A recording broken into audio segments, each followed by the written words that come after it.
दृष्टी life saving संस्थे अंतर्गत मिरामार दर्यावेळेर तरेकवार आधुनिक यंत्रांचे प्रात्यक्ष चालू आसा।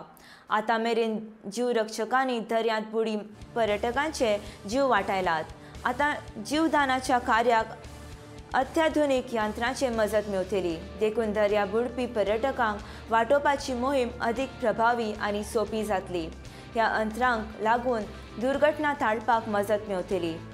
जीवदानांच्या कार्यांत सुदारण जावची, चडांत चड पर्यटकांचे जीव वाटावपाक मेळचे हे खातीर ही यंत्रां हाडल्यात। मिरामार दर्यावेळेर ह्या उपकरणाचें सद्याक प्रत्यक्षीत चालू आसा।